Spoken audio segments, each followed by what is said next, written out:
Good evening, everyone. My name is Scott Vessel, and I'm a partner at Three Crowns, and it's my great pleasure to welcome you to the 9th annual David Caron Praelium. Now, the Praelium is an annual event, a celebration of oral advocacy that's been a joint effort of Columbia Law School, King's College London, and Three Crowns. Now, the origin story goes back to 2014, around the time that Three Crowns was founded, and it started in a Starbucks, as many things do. And it was a conversation between Guyton Verhosel, one of our founding partners, and Federico Ortino, who was teaching at King's College with Guyton at the time. And Guyton, being an LLM grad from Columbia, had the idea that these three great institutions might organize something together. And so Federico liked the idea, and he brought in then Dean David Caron of King's College, who was an enthusiastic supporter. They reached out to Professor George Bermann, who was equally enthusiastic, and thus the Praelium was born. So the first Praelium was held in London in 2015, and there were a few in London since then. We've been in New York for a few years, and we've alternated between New York and London in honor of our founding institutions. Dean Caron hosted the first Praelium in London, and he attended the first three in London before his untimely passing. And since his passing, we renamed this event in his honor, and we think it is a fitting tribute. And those of you who knew Dean Caron can imagine the smile on his face if you could see this room and all of these people gathered to celebrate international law and oral advocacy. So you might be wondering, if this is your first Praelium, what is a Praelium? It is a Latin term that refers to a contest, and in particular, a trial of strength. But although we're in New York, this is not Madison Square Garden. There's no boxing ring here. Instead, it will be a competition of excellence in oral advocacy. And as each year, we've invited two outstanding international arbitration advocates to display their oratorical skills for us. And they will do so before a distinguished three-member tribunal. So our tribunal will be presided over by Carolyn Lamm of White & Case.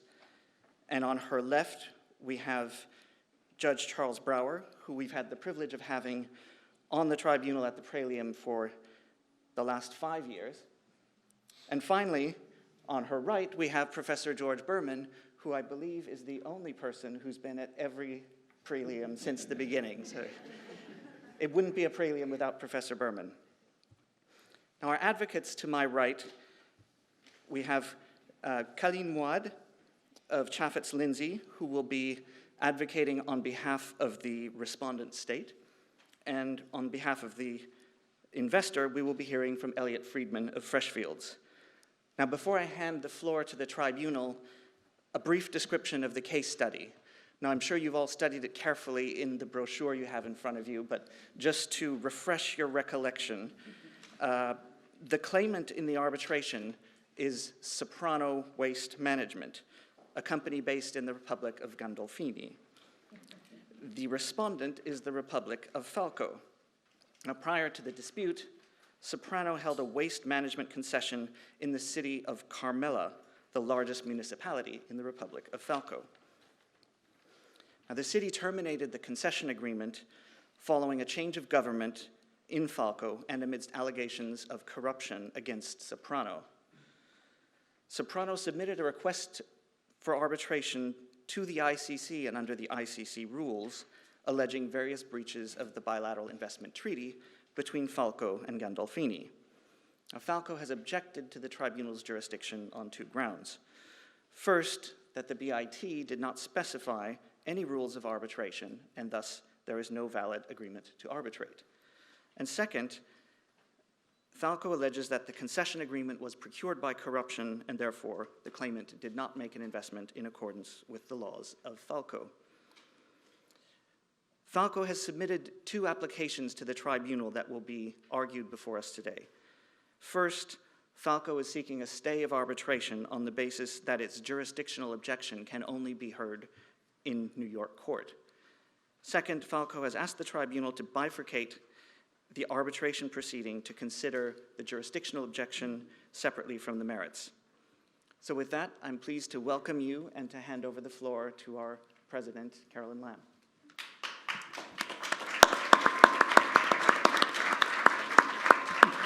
Thank you so much, and I'm delighted to ask our advocates to proceed.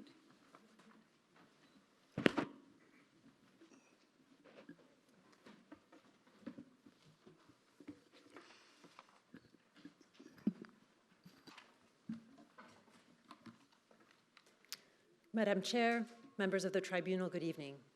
My name is Caline Mouawad, and it is my honor to be here tonight to appear on behalf of the Republic of Falco in this case that has been brought by the Soprano Waste Management Company under the Falco Gandolfini BIT. The Republic's position is simple. With due respect, this dispute should not be before you at all. At its core, Soprano distorts the dispute resolution clause in the BIT so as to have you, members of the tribunal, improperly assert jurisdiction over an unlawful investment. Soprano's pursuit of this claim cannot prosper for two reasons. First, as I will detail in a moment, the Republic of Falco has not consented to arbitrate this dispute, much less to have this ICC tribunal decide on its jurisdiction. Barring any clear and unmistakable evidence otherwise, which is lacking here, this issue of consent is presumptively for the New York courts to decide, not for the tribunal, which should stay this arbitration.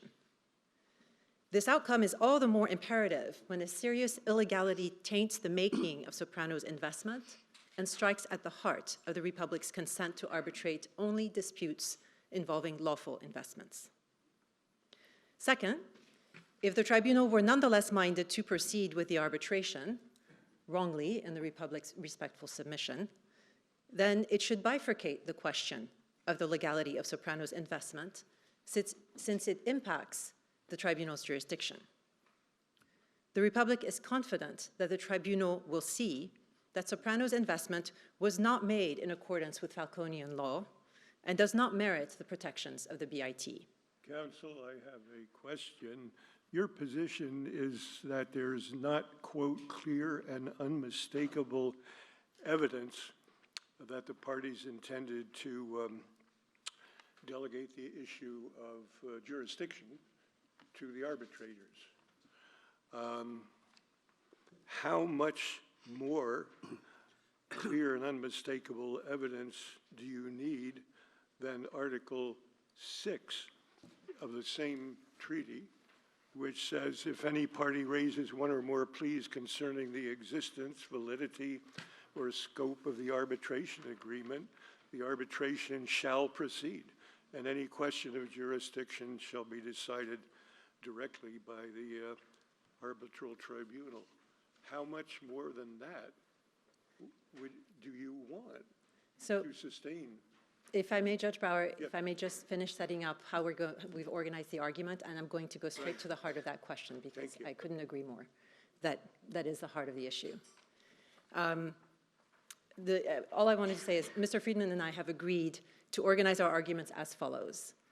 First, I will take the Republic's submission on the first issue of the stay of this arbitration in favor of the New York courts, followed by Mr. Friedman's submission on behalf of his client, to which I may have a short rebuttal. And then we will follow the same structure when I turn to the Republic's second submission, that is, illegality objection should be bifurcated. So with the tribunal's permission, I begin with the Republic's first application, namely that the tribunal should stay this arbitration so that the New York courts can rule on the Republic's jurisdictional objection. Counsel, I'm just sorry to interrupt you there. It would help me a little bit if I had a better idea of the basis of your jurisdictional objection. You said no mention of rules. Is that the basis? No, the basis is that the parties have to agree to the rules before an arbitration agreement can be formed. So if you look at the clause, and I'm happy to go there right now. Please do. You look at the clause, it says that the parties have agreed to go to arbitration. Sorry, the parties have agreed to submit their dispute to the courts or administrative tribunals of the host state, or to arbitration under the ICC or the UNCITRAL or the ICSID rules, as may be mutually agreed between the parties for the resolution of their dispute. So the plain language of this BIT is actually quite unusual. Contrary to other BITs, it's not a standing offer to arbitrate that Soprano can simply accept by commencing arbitration under the rules of its choosing. The forum is not the investor's choice. The BIT is clear that it is a matter of mutual agreement. So if it's a matter of mutual agreement, it means the parties have not yet agreed to submit any dispute to arbitration. A further mutual agreement on the rules is required. I don't have that provision in front of me right now, but is agreement required for arbitration, or is it required for some alternative to arbitration? Agreement is required on the applicable rules in the event of arbitration. Okay. And it's your contention that if those rules have not been agreed upon, the parties' intention to arbitrate should be disregarded? Well, I think the parties' intent to arbitrate is not clear and unmistakable, as my esteemed opponent alleges. But arbitration appears there. Right, and is the appearance of, we would submit that the appearance of just an arbitration provision is not sufficient to form an arbitration agreement. In this case, this is not a matter of a claimant just accepting the standing offer to arbitrate from a treaty. It requires more from the state. It requires for the state and the investor to agree on the applicable rules. And it anticipates that perhaps they may agree, perhaps they may not agree, right? It says, as may be mutually agreed between them for the resolution of their dispute. And failing agreement, the dispute resolution clause provides for the dispute to be submitted to the courts of the host state. Are we to look beyond the language of Article 6 to assess whether there is a clear and unmistakable agreement? So, first of all, the premise is that the presumption is that for the question of whether there's thank you. The question of whether there is an arbitration agreement that has been formed the presumption is that it is for the courts to decide. And I recognize that the courts have held that the incorporation of rules, of arbitral rules that contain a competence provision has been deemed to be this clear and unmistakable evidence to delegate the question to the arbitral tribunal. But here, our submission is that there's a step before that. There hasn't been an agreement to go to arbitration, ICC or otherwise. The agreement says you may submit the dispute to the courts or to these various arbitral fora as may be mutually agreed. But the usual reason why we demand rules is because they contain a competence clause. But I don't see why we need it here. It seems to me that that is already there. The tribunal shall determine its own jurisdiction. I'm not sure I understand your question. Okay. Ordinarily, the requirement of rules is that they contain competence clause, and that constitutes clear and unmistakable evidence. That's what the cases hold. But you don't, you have essentially a competence clause. By incorporation of the various rules? No, I think what my colleague referred to said the tribunal may make that decision, if Right. I'm not mistaken. He was quoting from Article 6 of Yes. the ICC rules. Right. So that presupposes that the ICC rules apply in this case. But again, nothing can apply until there has been a mutual agreement between the parties. There is no arbitration agreement to be formed unless there is a mutual agreement between the parties as to the applicable rules. So it is, we submit a question of formation and not a question of delegation. And actually that's the issue before the tribunal and before the New York courts, whether there is a formation of an arbitration agreement. It is an unusual language in the BIT.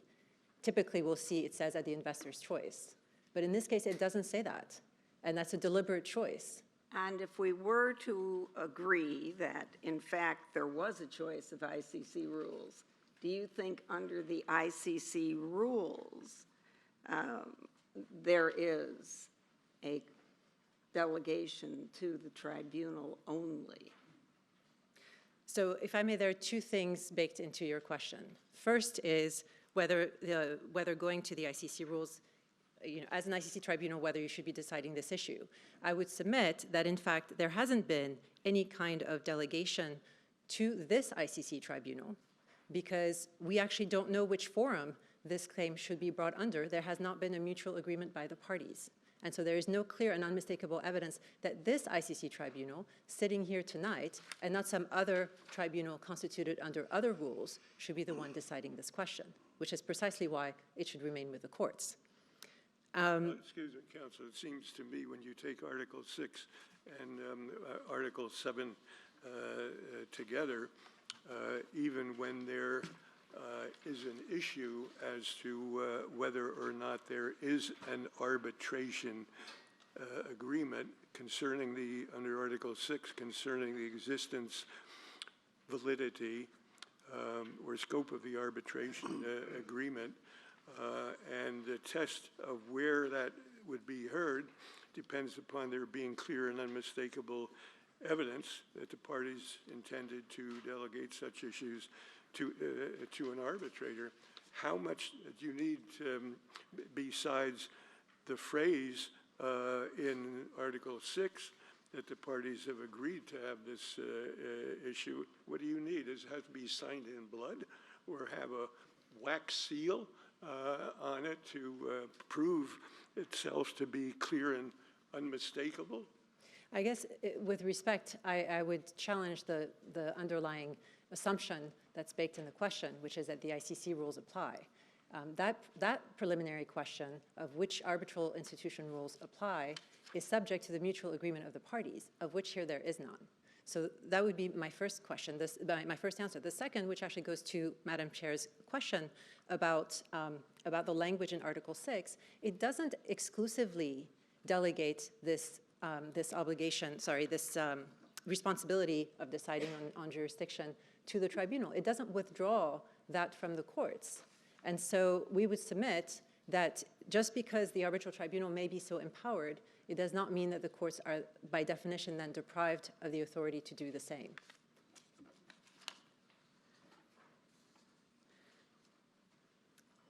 If I may, just to wrap up, I don't know what my time is, but hopefully I'm okay on time. Don't worry, we've interrupted you enough. Feel free to finish.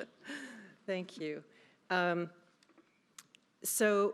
I mean, following up from that point about how the rules don't actually disempower courts from answering that question is, if I may, just voice a little bit of criticism on the position of the US courts in that regard, because the moment that arbitral rules with a competence provision appear on a page, courts punt the consent issue to arbitration.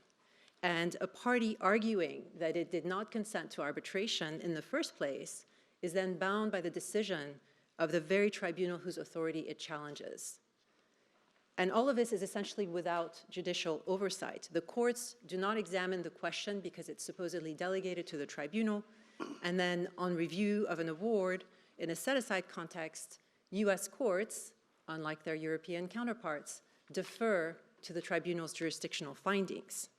So at no point will that party have the benefit of an independent judicial determination on whether it consented to arbitrate.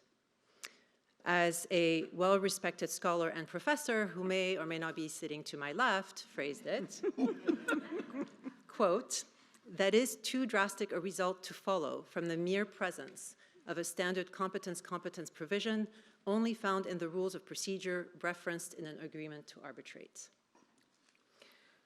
We submit that the implied delegation argument has done and continues to do violence to the very principles set out in first options. Nearly every set of institutional arbitral rules contains a competence provision. And if mere incorporation of such rules is enough to be clear and unmistakable evidence, then the presumption that consent issues are for judicial determination has effectively been reversed. Consent is the cornerstone of arbitration. Without it, parties cannot be compelled to arbitrate. And yet, with the current paradigm, we are compelling parties to arbitrate whether they consented to arbitrate in the first place. In other words, heads I win, tails you lose. But they did agree to arbitrate, didn't they? They didn't agree to arbitrate. At all? It is one of the options, subject to them mutually agreeing to the applicable rules. Failing which, I mean, the clause itself contemplates the possibility that they may not mutually agree on the arbitral rules, in which case we have the first option, which is not to be confused with first options, the first option, which is to go to litigation in the host state's courts. So there isn't actually a clear election of arbitration. It is in the menu, subject to further mutual agreement. This is not a clause that requires, that allows an investor to just commence arbitration and choose the rules. It doesn't say at the investor's choice. It's quite clear that it is subject to mutual agreement. And that language has to be given effect. And particularly when here we're talking, we have an instrument of consent that is unusual, an instrument of consent and that is state consent, no less, and that's clearly deliberately written this way. And so for this unusual instrument of consent deserves to be taken seriously on its own terms, rather than being swept under the rug of a tenuous legal function that is delegation, particularly when, as here, corruption allegations are involved. And in the Republic's humble submission, this case is actually a perfect opportunity for New York courts to course correct or for the US Supreme Court to address the issue. So here you are looking at the specific language of the clause because it's a plural, parties may submit. So it's a condition, it's a conditional, it's not an absolute to arbitration. Right, exactly. And if there are no, oh, sorry. The record, the record before us at the present time does not indicate whether the other party agrees or not that the parties did not agree to ICC arbitration. I take it from the position that you take that your client feels that that was not the case, and I assume, but that's an assumption, that the claimant does not agree with you. Otherwise, you wouldn't be making that. That's correct. I mean, I won't speak for Mr. Friedman. I will just say that this arbitration, that the investor just commenced ICC arbitration and elected to follow the ICC. So that is not something that was agreed between the parties. Right. I'm sorry to detain you, but you know, I think there's such evidence here that the parties intended to arbitrate. Have you given any consideration to discussing with claimant and seeking to reach mutual agreement? We're always open to having that discussion. In this case, however, we are of a firm view that given their action of just commencing arbitration without consulting with us in the first place, we're at a point where we need to stand for our rights and ask for the courts to make a ruling based on this unusual instrument of consent. Any further questions? Thank you. Thank you.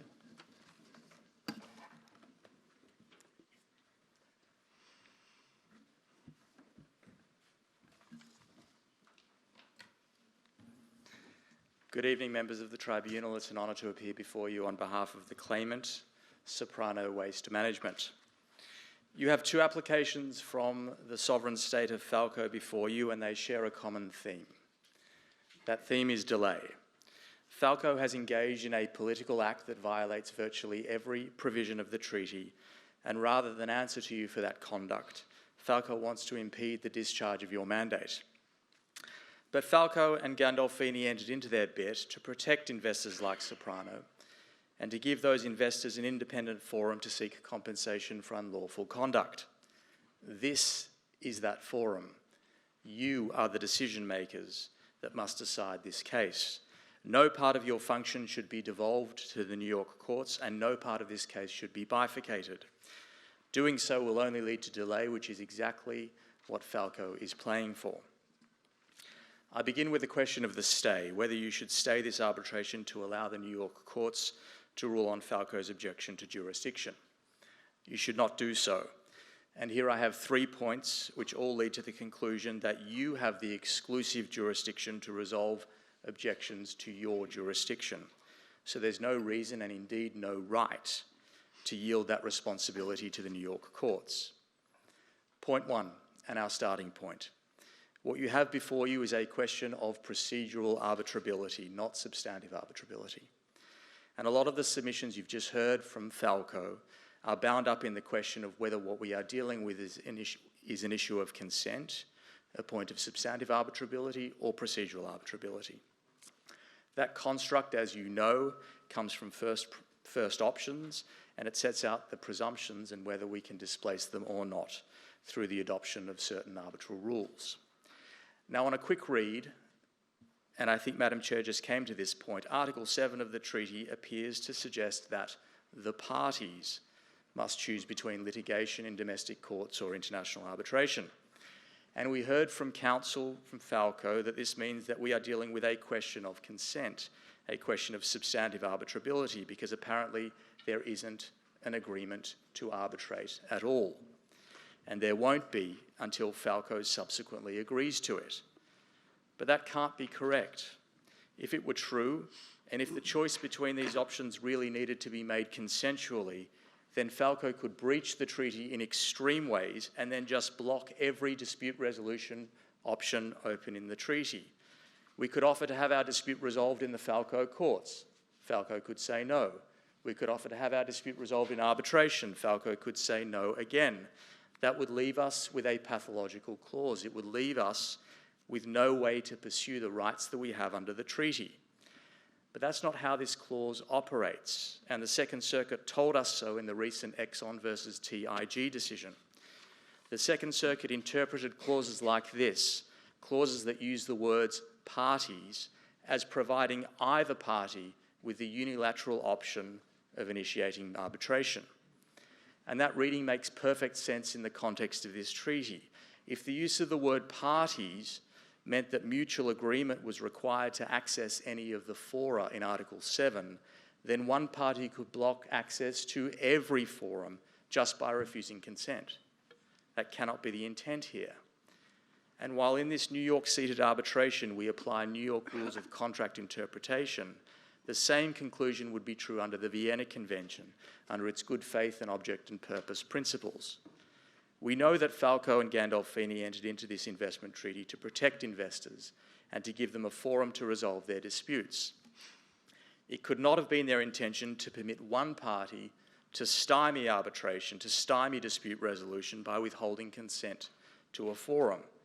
So the only natural conclusion, and the only conclusion consistent with New York law on this subject, is that either party has the unilateral right to submit this dispute to arbitration. So where does that leave us? Counsel, can you help me then assign meaning to as may be mutually agreed? If either party can unilaterally, what meaning is left to those words? So I'm focusing on the parties in the chapeau agreeing to arbitration or litigation. So once we've accepted the proposition that each party can unilaterally trigger arbitration and accept the standing offer, we have an arbitration agreement, and then we discuss the issue of whether you need mutual agreement on the rules. But if we are talking about that, then we are talking about a question of procedural arbitrability because we have an agreement to arbitrate. And if we're talking about a question of procedural arbitrability, that is for you to decide. So the agreement to arbitrate came into existence, I understand, came into existence prior to the necessity of agreeing on a set of rules. Is that your contention? That is my contention. Thank you. And then we can have a debate as to whether the adoption of rules must be mutual or unilateral, but that is a debate that we will have together in front of the tribunal. It won't be a debate that I have to take to the US courts because we have the foundation of this arbitration, which is consent to arbitration. So it leaves us then with a dispute about which rules are going to apply.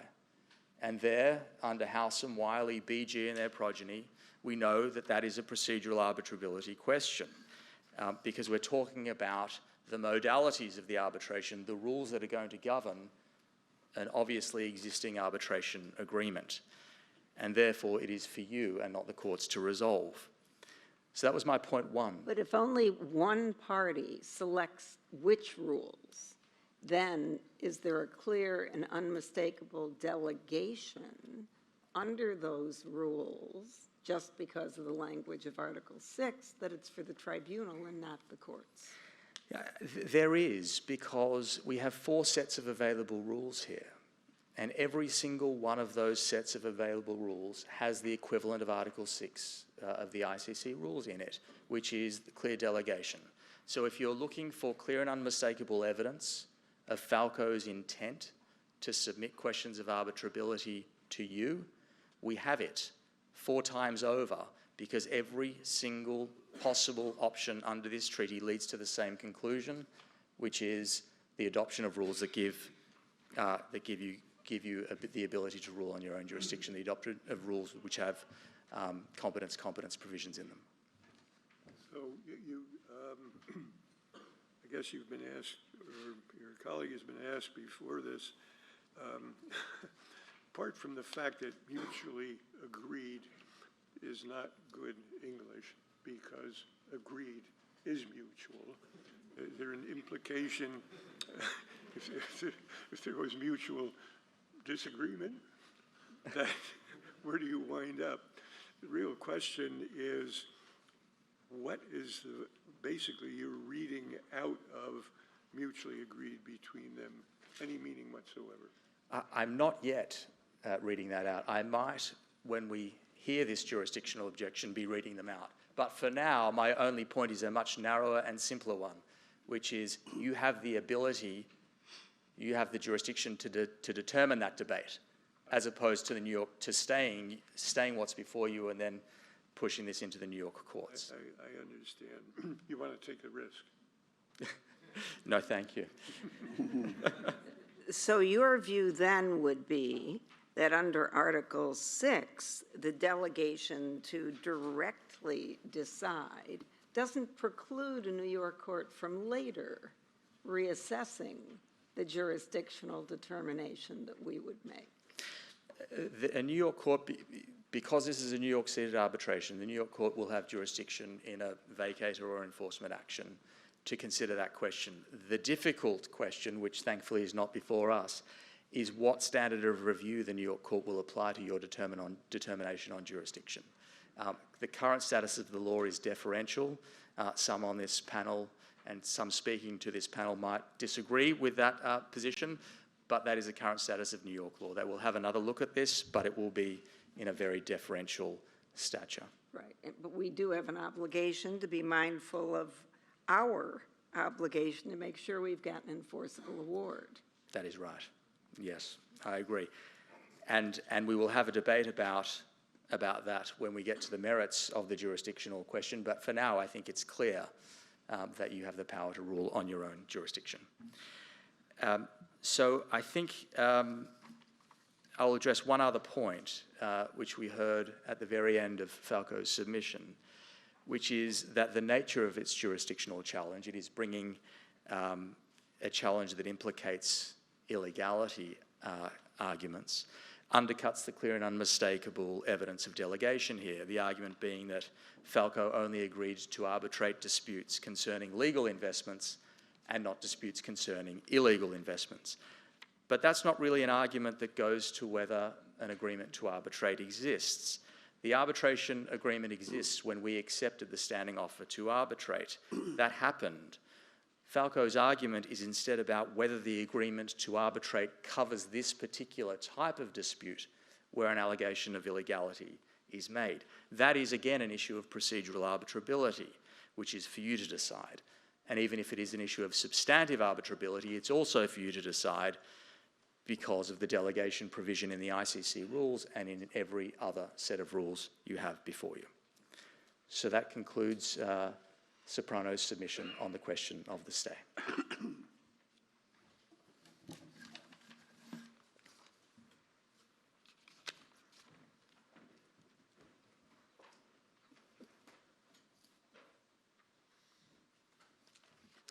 If I may, I just have one quick point in rebuttal, and then I'll proceed on Falco's second application. And this goes to Madam Chair's question. You heard Mr. Friedman argue that there can be no doubt that the parties delegated the issue to an arbitral tribunal because each of the sets of the rules that are listed in the BIT contain a competence provision. But this argument actually turns the clause on its head, because to which tribunal is this question of jurisdiction delegated? to this ICC tribunal, or to an unto-trial tribunal, or perhaps an exit tribunal. We have no way of knowing to whom this question is delegated, and that is precisely the problem with Soprano's position. It reads out of the clause a requirement that the parties mutually agree to the applicable rules, as we heard from Judge Brower, and without that agreement, without that consent, it is anybody's guess to whom the jurisdictional question is supposedly delegated, and that is the antithesis of clear and unmistakable evidence. If the tribunal has no further questions for me on the first application, I will turn to the Republic's second application. If I may. Please do. We submit that the tribunal should decide on the Republic's illegality objection in a dedicated, bifurcated phase. The facts, as we know them today, raise serious concerns around the legality of Soprano's investment at the time that it made its investment, so much so that the Carmelian Police and the Falconian Investigation Bureau, the FIB, have opened an investigation into Soprano's payments to the previous Carmelian government. If Soprano's investment is found to be illegal, as the Republic contends and intends to show, the only acceptable sanction is for the tribunal to decline jurisdiction. Making such an assessment upfront, before delving into any merits or quantum issues, is the only sensible and efficient way to proceed. The legal underpinning of respondents' bifurcation application is Article 22 of the ICC rules, which requires the tribunal and the parties to make every effort to conduct the arbitration in an expeditious and cost-effective manner. Article 22 further empowers the tribunal to adopt such procedural measures as it considers appropriate to achieve that goal, and among these measures listed in Appendix 4 is bifurcation. Now, the factors that the tribunal should consider when deciding on the Republic's bifurcation application are common ground between the parties. And we have set forth our arguments in detail in our written submissions.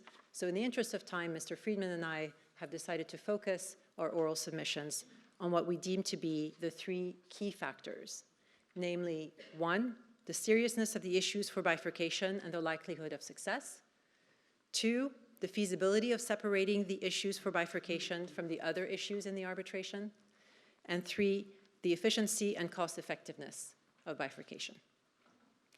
Turning to the first factor, we submit that this first factor weighs in favor of bifurcation.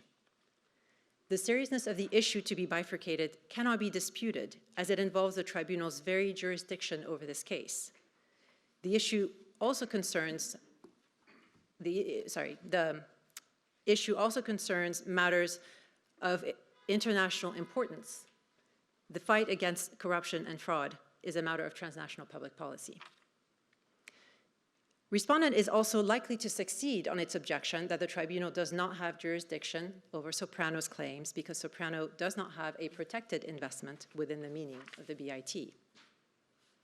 Article 1 of the BIT defines investment as, quote, every kind of asset invested directly or indirectly by an investor of a party in the territory of the other party in accordance with the laws and regulations of the other party.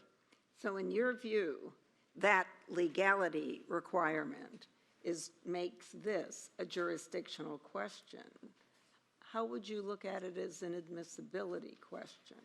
Well, from the case law, most tribunals tend to look at this as a jurisdictional question rather than admissibility. I think there are only outlier cases that have dealt with that as an admissibility question.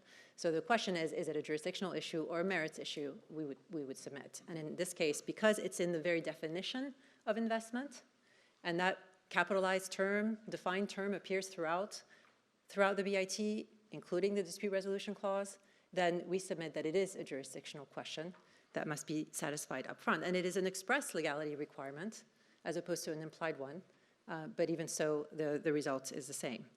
Excuse me, Counsel, you say the issue of corruption. Well, there's a problem here because we got a statute that was applied, but you're alleging corruption at the time of investment, I take it. Exactly. But that's a jurisdictional issue and not a merits issue?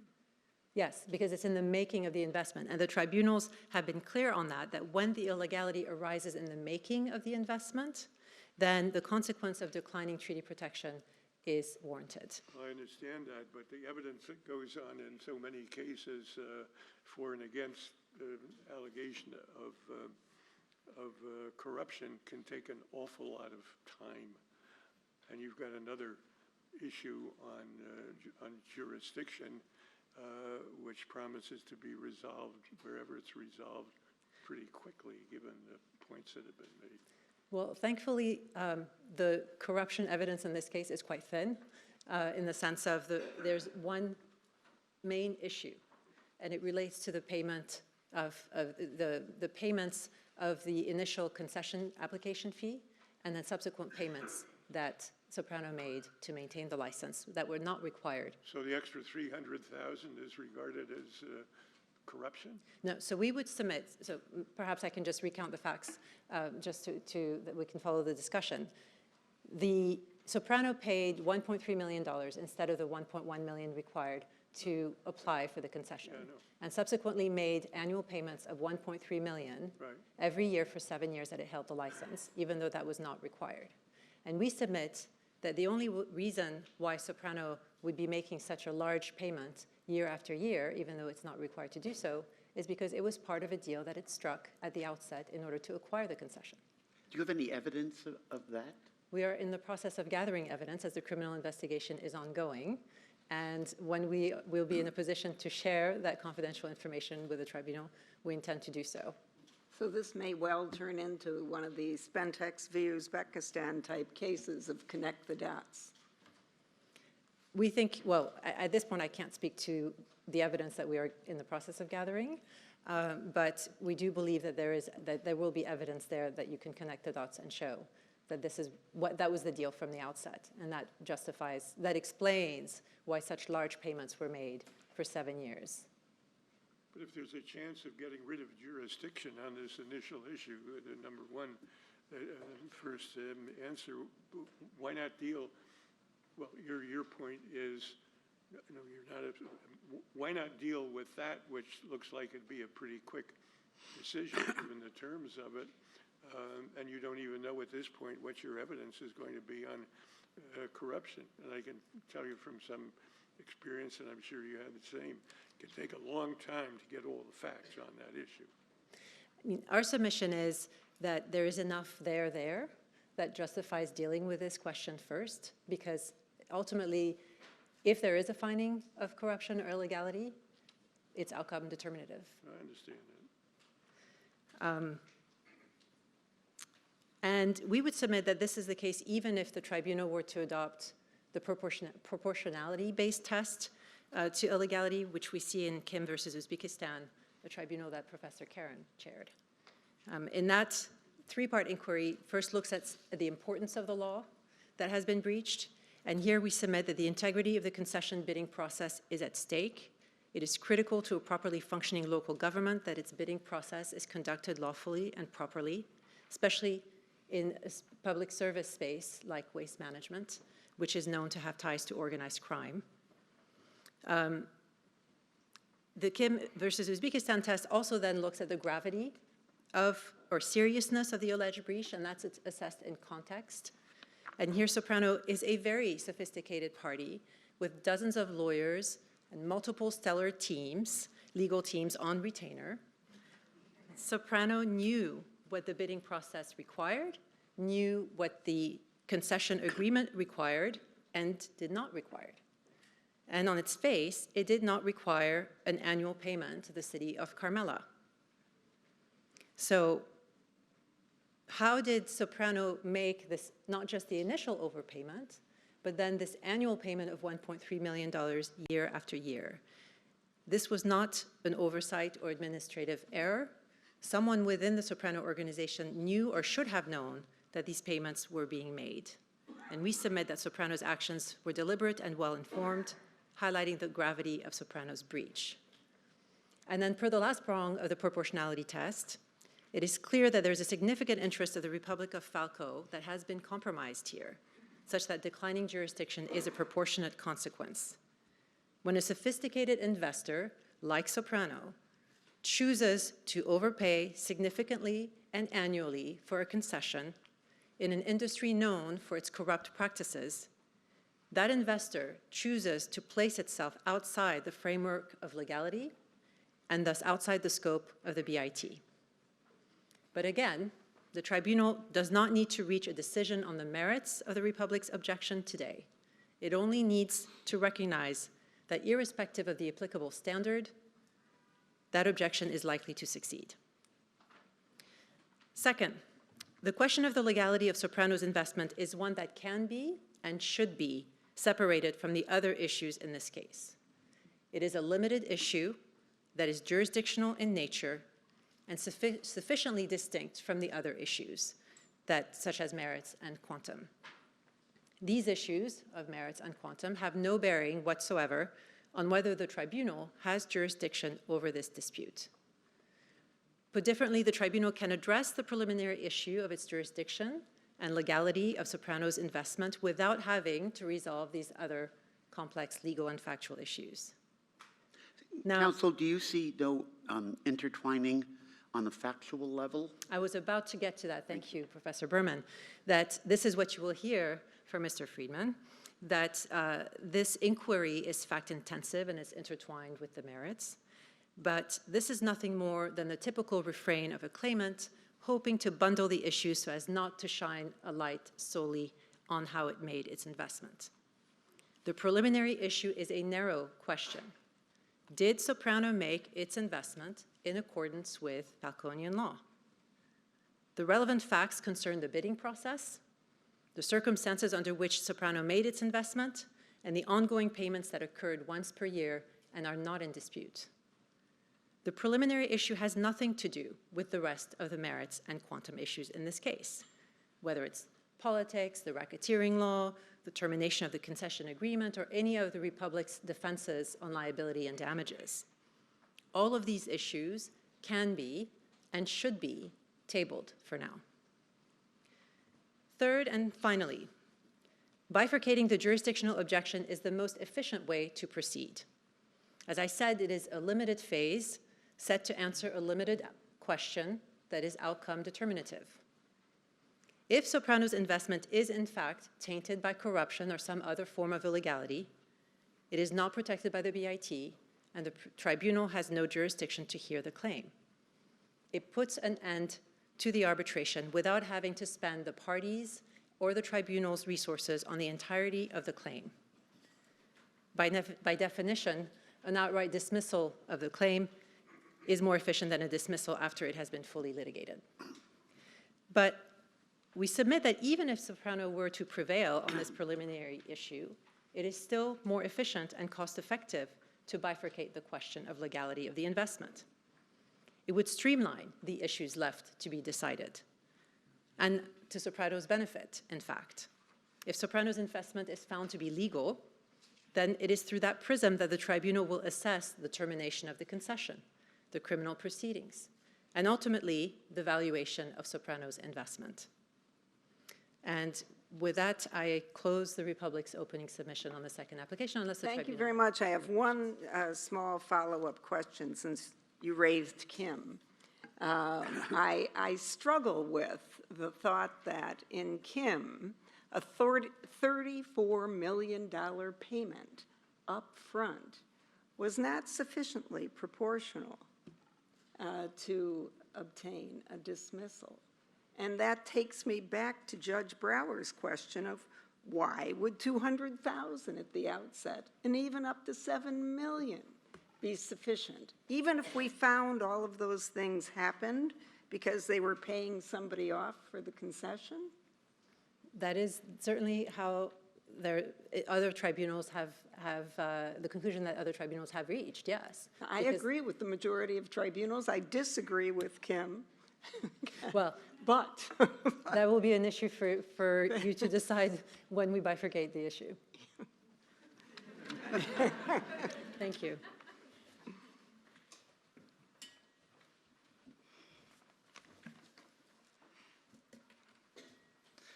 Members of the tribunal, Falco's bifurcation application is just another attempt to derail the resolution of this case.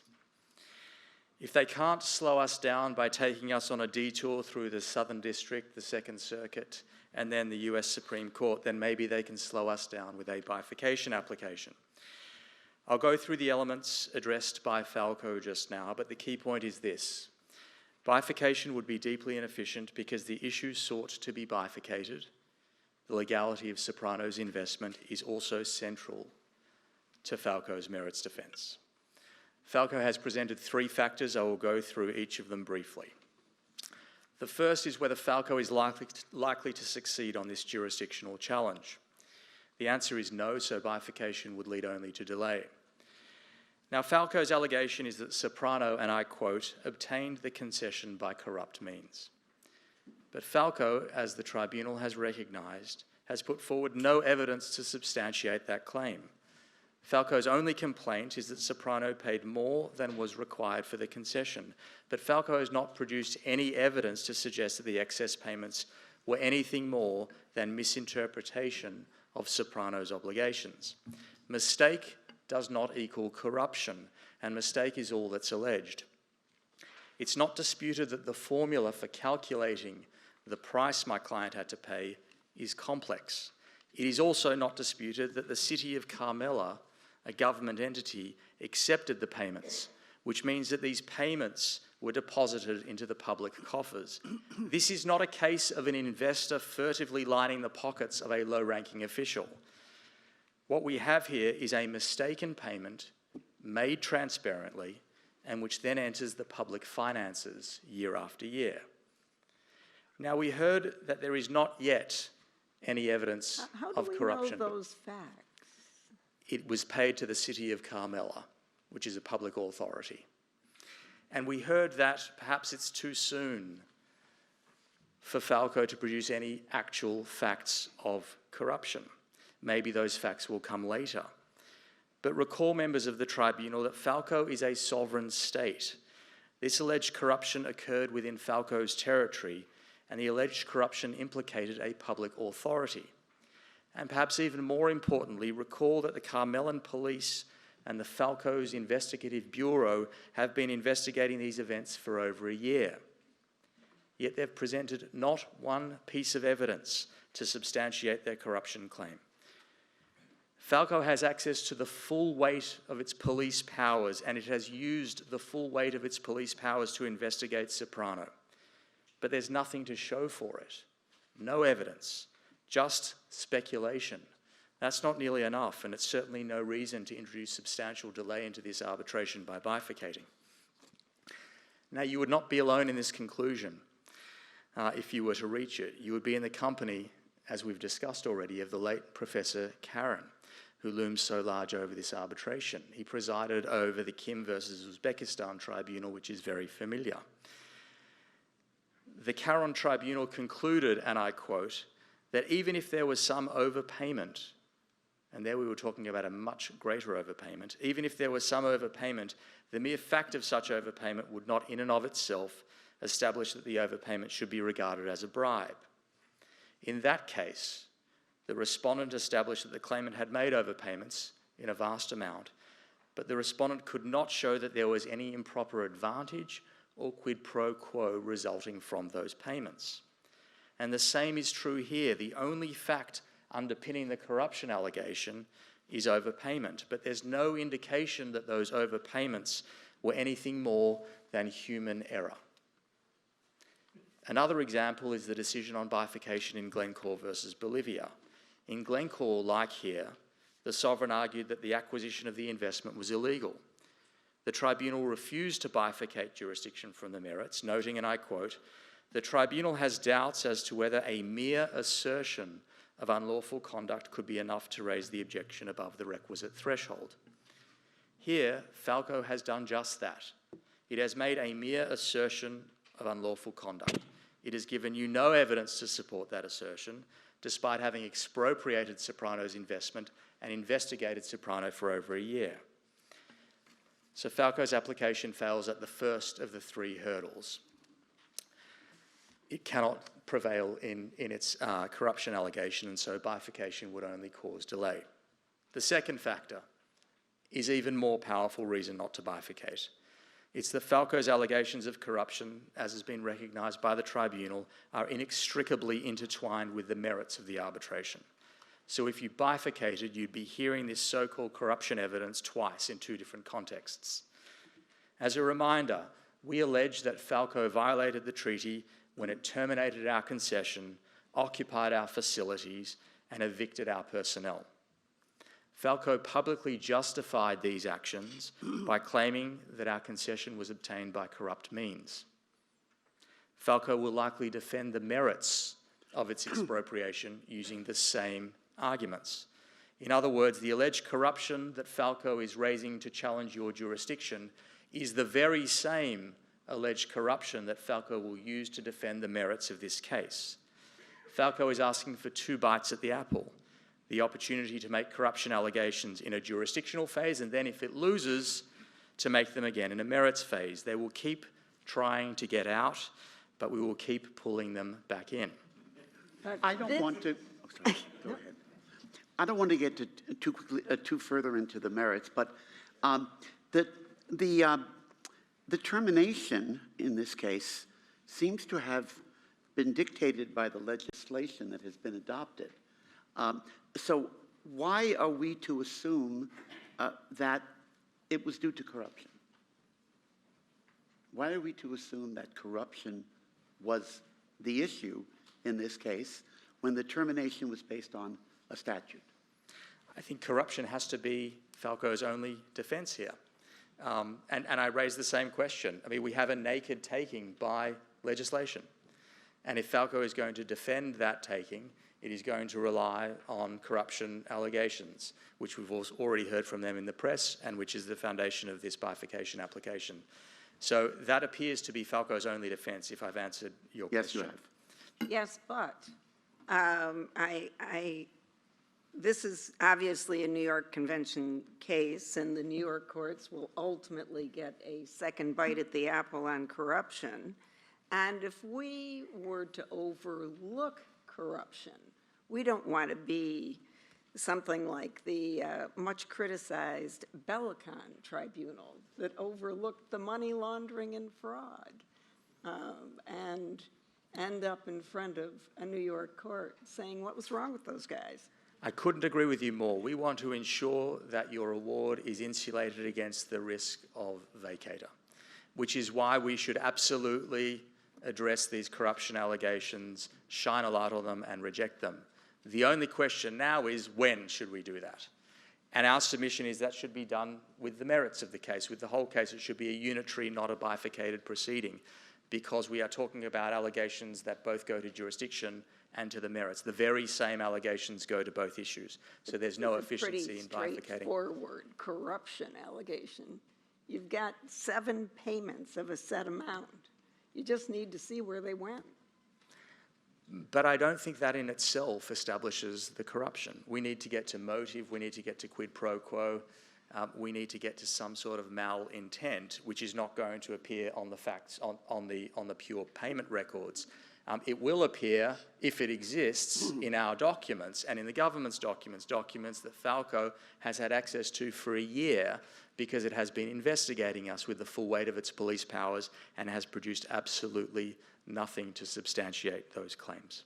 Is it your view, I take it, that this overpayment over 7 years was just a mistake? Yes. Okay. Do you have auditors? Sorry? Yeah. So we are dealing with a very, very complicated formula for payments in the statute. I can show it to you. It runs 15 pages long. And it's very easy to make a mistake with one of those numbers, one of those nodes in one of the spreadsheets, which is exactly what happened here. So my final point is to address Falco's third argument, which relates to efficiency and cost effectiveness. Falco's main argument is if you decide that you lack jurisdiction, the parties will have saved time and money in not briefing the merits together. But that is always going to be true. So something more is needed to justify bifurcation. And as we've explained, that something more isn't provided by unsupported speculation of corruption, that in addition will also feature in Falco's defence on the merits. Thank you very much. I have a question, if you Yes. don't mind. I'm trying to distinguish these three factors, which of course your learned opponent raised. I'd like you to help me understand the difference between the interconnection issue and the efficiency issue. They're very closely related.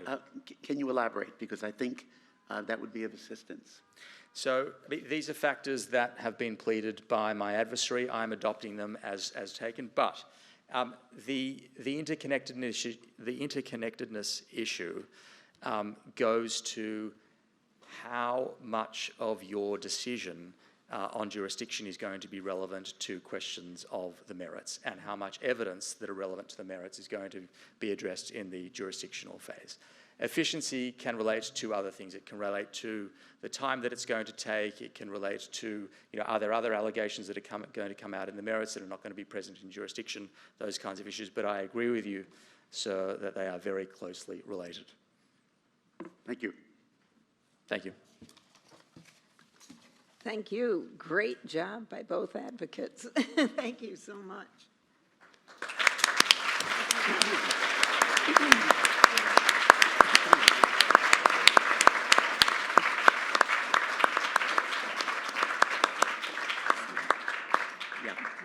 Well, it's my pleasure to be able to report that we are thrilled with the performances we heard. That's entirely in keeping with the tradition of the Praelium. We have our views on the matters that have been discussed. Maybe we'll have a chance, the organizers will tell us, to discuss some of the issues we have in the past. I don't know if that's planned. But I do want to say you plan to come to London next time, because I think it will be there, and it will be great to have this reunion. New York Arbitration Week will be very sad when things go to London. This has been the centerpiece, in my humble opinion, for New York Arbitration Week. Thank you both for making it so impressive and memorable.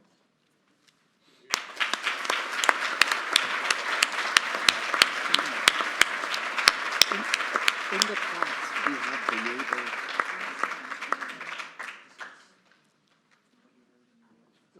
We're on the schedule to say what we think about the All right. arguments, right? Go ahead, Karen. Please, please. My co-arbitrators. Sure. Oh, well, you're one of those chairpersons who waits to hear what the others have to say before they make up their mind. I'm supposed to be the unbiased one, so. Yeah. We're supposed to persuade you. Oh, wait a minute.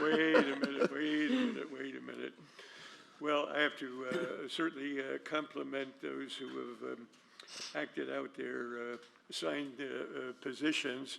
They both have a tremendous facility for dealing with potentially embarrassing questions and difficult ones, and representing difficult positions.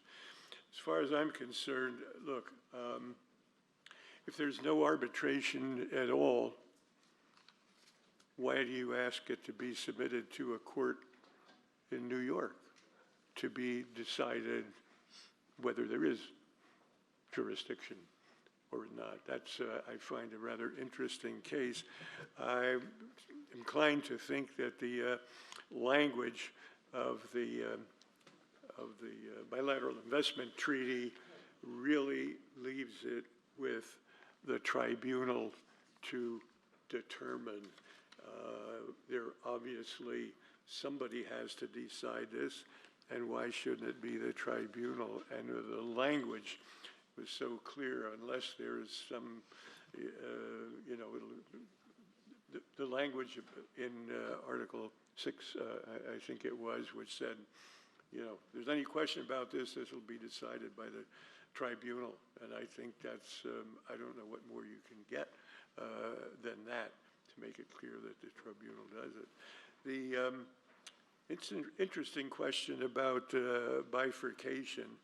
I guess maybe you got an idea from my questions what I thought about that. Well, yes,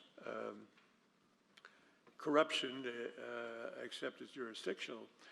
But boy, I've listened to a lot of arguments for and against the issue of corruption. It can take a long time, and I should say you may not be familiar with the case in which I sat. It got a lot of publicity over a period of time, called Vantage Deepwater versus Petrobras, in which actually a majority of the tribunal, Rusty Park, and I decided there was corruption in Brazil, but the claimant was not involved in it. You couldn't touch the claimant. And so they wound up with, Petrobras wound up with about $750 million judgment against it, which it took to district court in Houston, then to the Fifth Circuit. They got slammed all the way.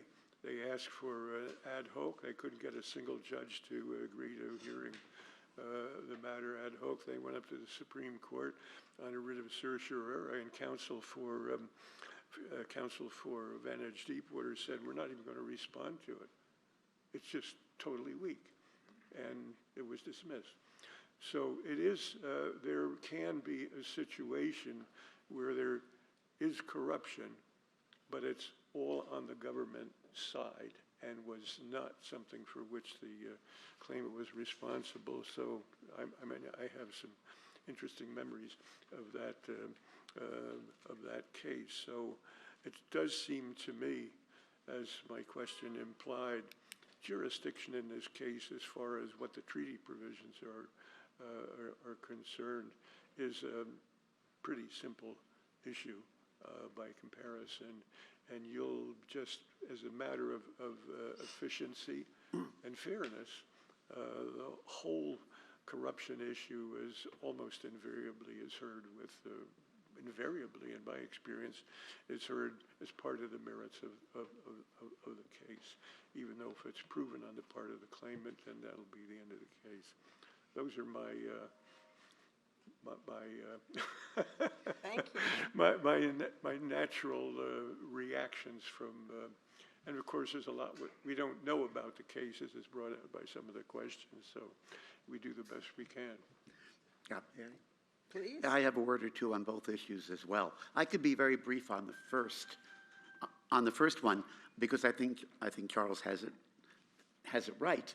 I think it would be, I would have great difficulty saying there was no arbitration agreement here in light of what we have in front of us. It looks very much like an arbitration agreement, and it can be salvaged. And tribunals do try, don't they, to salvage what they are certain are arbitration agreements, if they can possibly and responsibly do so. And I think we can responsibly do so. I think this is salvageable. It's not for the fees. I think it's a highly salvageable arbitration agreement, if I can use that term. On the intermingling of facts, I always have pause when I try to make that judgment, although I do always have to make that judgment. But it occurred to me that if corruption were established in a first phase, or were not established in the first phase, wouldn't that, if corruption is the defense, wouldn't that streamline the main event? Because we would then have had the principal defense already adjudicated. I wonder if you could help me there. This is for you, Elliot. Yeah, I mean, it's probably right. So maybe I should have been pro-bifurcation, but then we wouldn't have had a debate. No, but often we look to see if the facts are intermingled, and they often are. But it seems to me that under some circumstances, that intermingling may justify bifurcation, because if it's a serious merits issue, we will have early on adjudicated it. That's just a comment on the general problem of deciding that second factor that you mentioned. So I want to leave it there. I do want to, of course, congratulate council. We weren't as bad as we could have been, right? Speak for yourself. Well, I could have been a lot worse, all right? And have been. But I mean it. You know, the poise you demonstrate when we try to unbalance you as much as we possibly can is remarkable. Yeah. Thank you. Absolutely. No, it was really excellent, and getting back to your main theme, despite our diversions. I guess I would likely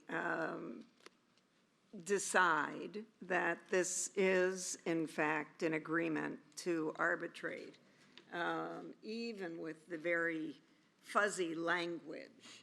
I do think, however, I would be inclined to bifurcate. I do think that it's a serious jurisdictional objection that I would want to see the briefing on, but also on corruption. I differ with Judge Brower, and in fact, in the Kim case, David Caron and the majority of the tribunal did, in fact, bifurcate and look at the question of corruption up front.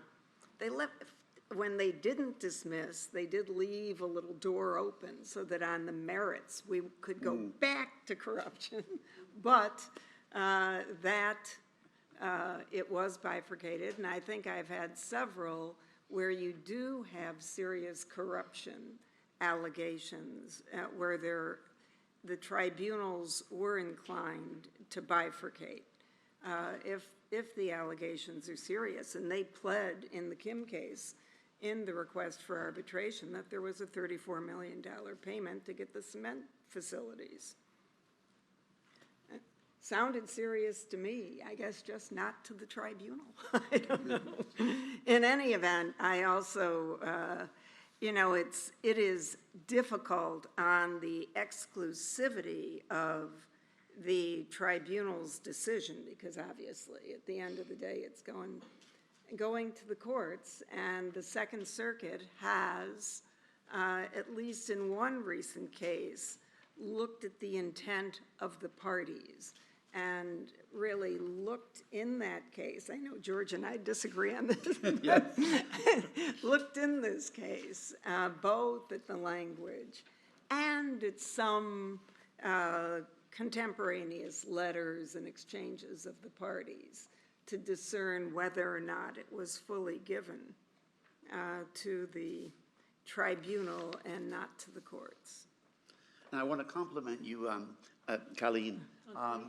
I want to compliment you on your wisdom on this question of clear and unmistakable evidence. I think you're undertaking a noble effort to correct the courts on this matter. I wish you well.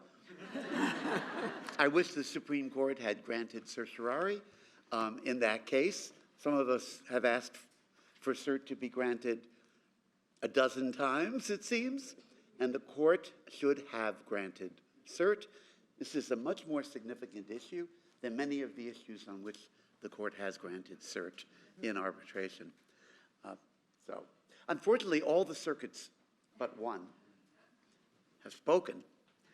So if split in the circuits is going to be critical in the grant of cert, it doesn't look good for us. By the way, I'm assuming you think what you said. Okay.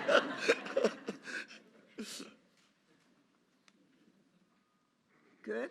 Any other comments, observations from the attendees, please? Must be one zinger at least. Steve. One question about this. So, and it's to what Caline argued, which is which tribunal? Yes, you have an agreement to arbitrate. If it's a case where it's clearly the ICC and it's a question of what rules to apply, then clearly you do that. But here, you might not have been constituted properly since nobody agreed on the ICC rules. So, and the constitution of the tribunal, if it was not done properly, is a ground for lack of recognition and enforcement. So it is a real concern, I think. It is a real concern. Yeah, it is, but we could make that determination whether the tribunal was properly constituted once we do have an institution. And I would have, you know, I would salvage this arbitration agreement no matter what it takes, okay? Because the evidence of the parties' intent to arbitrate is absolutely overwhelming. I mean, I would go so far as to say, to claim it, okay, you know, pick what you want, object, but I would end up with an institution. And then we would decide whether the tribunal was properly constituted. Well, but I don't know that you would be precluded if you really felt strongly about that, of going to the court at the same time to challenge or try to enjoin. Of course you're not precluded. It's what will the court do, right? Yeah, there's another question. So as much as I don't want to disagree with the entire tribunal, I don't believe that there is an agreement to arbitrate here. And I think you need to look before the comma. That is, the courts or administrative That's asking too much. dispute may submit the dispute to the courts or administrative tribunal of the party that is a party to the dispute. They may do that. Or arbitration, and then there are all those subparts, as may be mutually agreed. So there is a default. The default is that it goes to the courts, absent a mutual agreement of the parties. I mean, I wouldn't have drafted it exactly that way, but I think it's a fair reading. And that's why I think you could go to the courts even before the ultimate decision. Well, You'd I have a shot. probably would have taken this to the courts rather than to the tribunal also.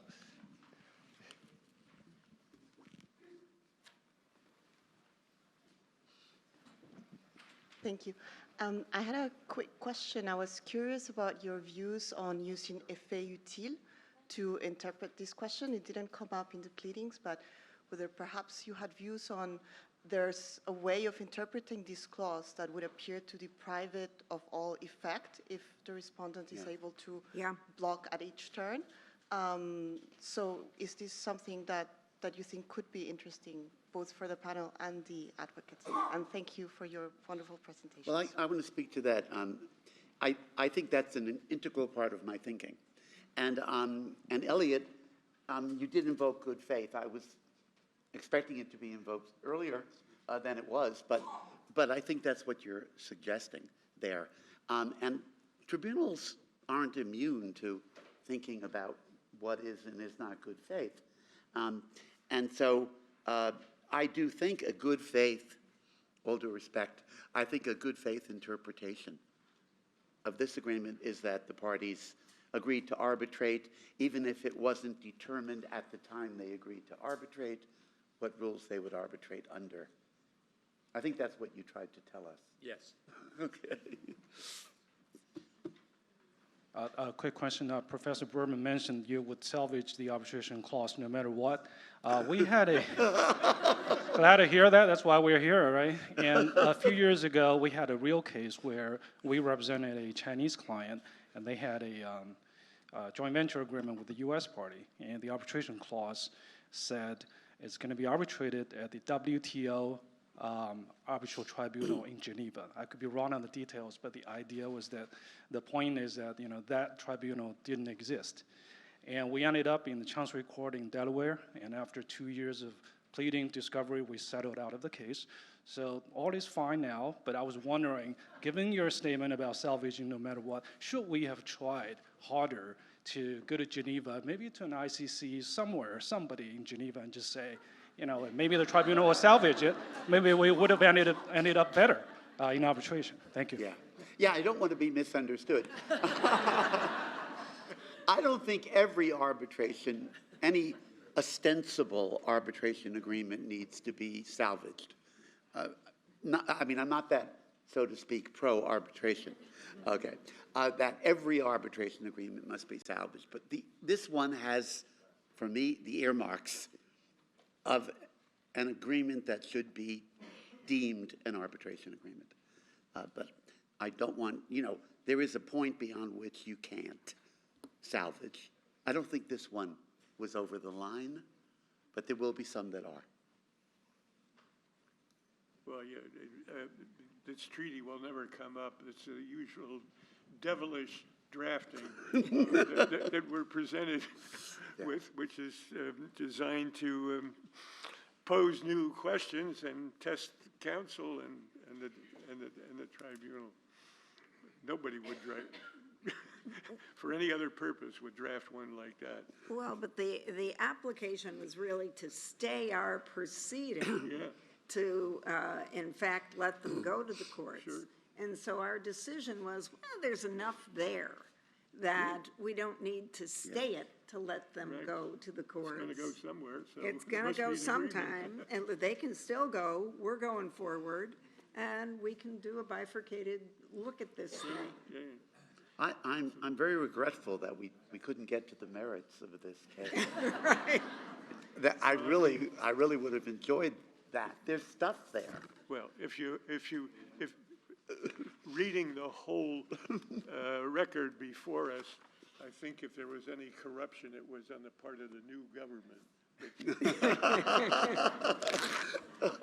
Yeah, there's some suggestion Yes, Yes, yes. yes. of that. yes. Yeah, so Corruption that did- would have been fun, but it wasn't your task. Corruption did not die.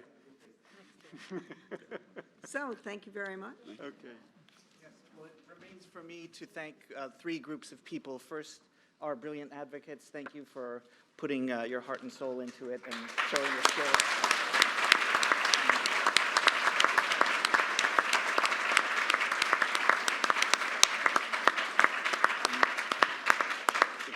And second, our eminent arbitral tribunal, who gave them a hard time, but a gentle one.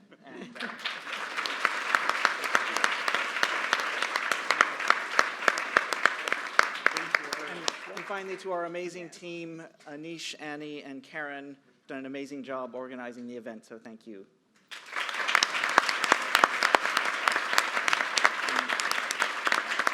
And with that, I invite you all to continue the conversation over drinks in the lobby.